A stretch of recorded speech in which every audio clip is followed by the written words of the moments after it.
What up, y'all? It's Elijah Nevels. I'm here with Forum 216, and we finna answer some questions. If you could create a law, what would it be? No more dirty macking. I'm for real. If I'm talking to a fine young lady and you walk up to me and say something wild just for attention, like when you about to pay me back for them chains I bought you, 12 years in prison, no parole, you done. What's the most embarrassing thing you've ever done on a date? Back in high school, I was talking to this lady with some standards, and she said that the dude she talked to needed to have a car. I didn't have a car at the time, but I had a plan, all right? So I convinced this chick that I had a car. We went on a movie date, and I convinced her that I had a car. My plan was to ride my bike to the movie theater before she got there and just meet her inside the movie theater. Everything was going perfectly to plan. We made the date. I get to the movie theater early. I walk in and she's not there. I text her and I realized that I was at the wrong movie theater.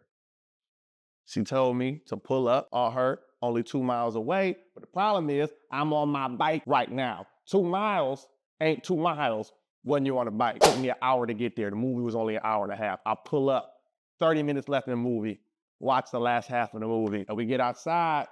Now I'm 2 extra miles away from the house, so I just shoot the shot. I'm like, hey, shorty, can I get a ride home? She said, don't you got a car? I was like, see, about that, can I put my bike in the back of your car so we can shoot it on back?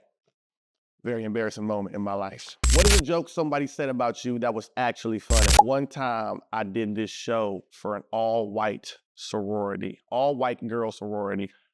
I ain't never seen this many white girls before in my life. I was scared, so I called my older brother. My older brother is dating a white girl right now. He has trained for this moment his whole life. He picks up the phone, he says, Elijah, this is easy.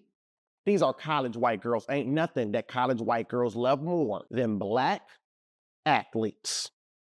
So I told the club to introduce me to the stage as Bronny James. I'm a genius. The disappointment on these ladies' faces when they thought they was getting Bronny James and instead got Timu, Marlon Wayans, they were upset, they were mad.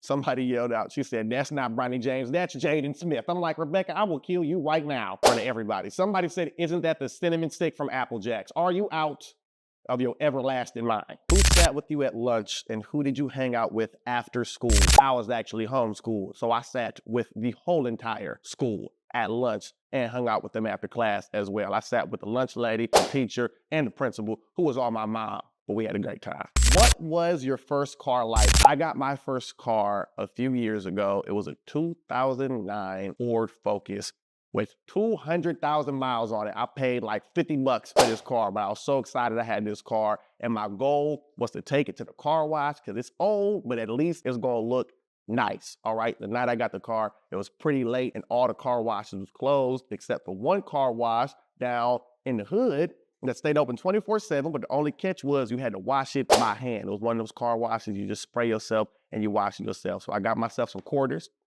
I went to the car wash and I got to washing the car. I was dedicated. I was so dedicated. This homeless guy walked up to me and asked for a couple dollars. I have no change on me because all the change I'm using is going into this car wash machine. So I put it in there. I got 3 minutes to wash my car. I put on a song. I think the song was 24 Karat Magic by Bruno Mars, if I remember. And I played that whole song while I was washing the car and I put the bubbles on the car. Just then the song ended and the machine turned off, you guys. The only problem was that song was 3 minutes and 30 seconds and I only had 3 minutes to wash the car and I had hella bubbles all over the car, you guys. And this wouldn't have been that big of a problem if it wasn't winter, but all them bubbles froze on top of my car, you guys. It was a terrible night.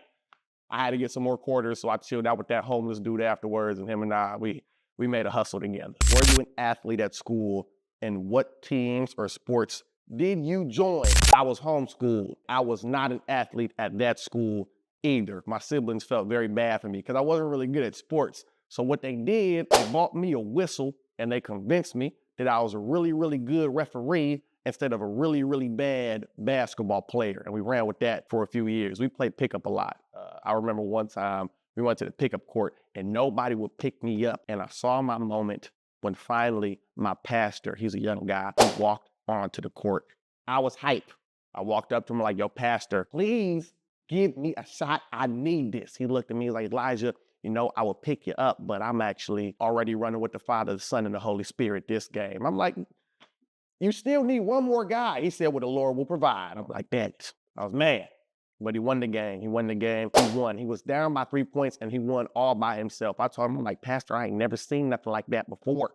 I am so impressed. He said, Elijah, this ain't the first time that Jesus was down 3 and rose again. I'm like, it ain't even Sunday. You in your bag right now. This is crazy. Who taught you how to drive and how?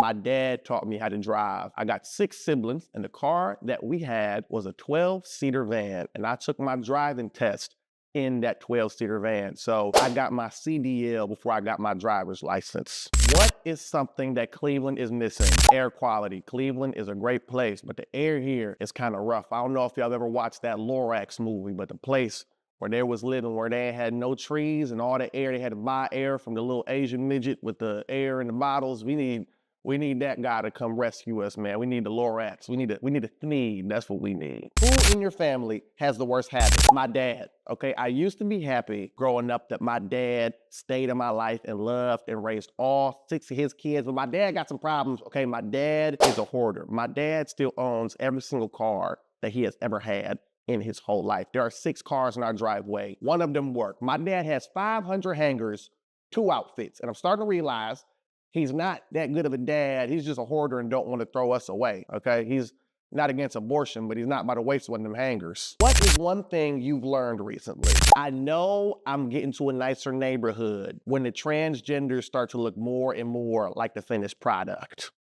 I'm like, are those real titties? I got some money out here. This must be Beechwood or something. That's a camel toe. You don't just slip and fall on a camel toe. They got some money out here. And people hate when I say that, but this is not a gender joke at all. It's a class issue, okay? Ain't no transgenders in the hood. It's just a bunch of dudes playing in their grandma's clothes. Is that a blouse? Got a bonnet on.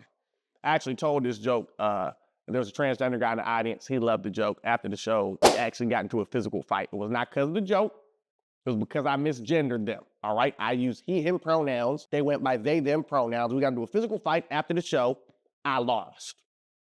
Y'all would have lost too. They jumped me. What is the hardest thing about living in a big family? I got 6 siblings, and I'm getting sick and tired of being a backup parent, okay? Everybody in the big family knows this. Every single person in my family is assigned a sibling they're supposed to look after, and my mom will always forget somebody somewhere. She'll start yelling at us, why you forget your brother? You're supposed to watch your brother. These are your kids. I ain't supposed to watch nobody. I didn't sign up to be here. All right, y'all, that's enough questions. I'm Elijah Nevels. Follow me at the Elijah Nevels on all platforms. Peace out.